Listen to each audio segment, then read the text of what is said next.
الحمد لله يا ربي اللي قاعدين نعيشوا في ايامات كما ايامات الرسول صلى الله عليه وسلم، وقت اللي حاصر خيبر ودحرهم عن بكرة ابيهم.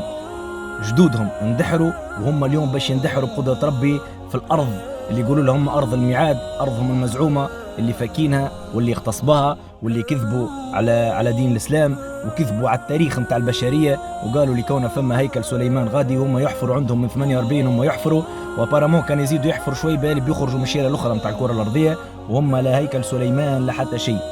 جاء الحق وزهق الباطل. الحمد لله امبارح شفنا مشاهد تفرح.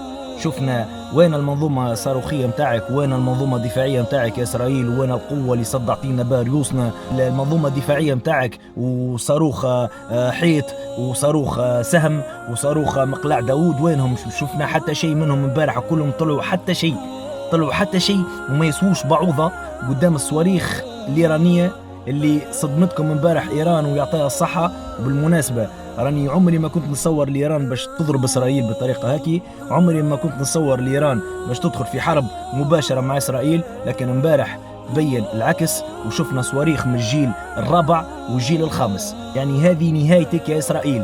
وشفنا المنظومة الدفاعية متاعك اللي تحكي عليها وتقول لي ما تعداش منها حتى ذبانة. شفنا العالم كل شاف مش كان احنا اللي صواريخ محلية الصنع من اليمن عملت فيكم شر العمايل وقاعدة تدخل وتخرج من قداكم تقول محطة متاع لواجات. بان الحق وبقدرة ربي سميع العليم. يا إسرائيل راك زايلة، اللعنة متاع الثمانينات ما تنسيهاش يا ربي. سمعنا خبر خير على خوتنا اللي مشوا في قافلة الصمود، على خاطر حتى هكا زاد عندهم فضل بعد الله عز وجل في انهم خوفوا الكيان. اي نعم خوفوه الكيان.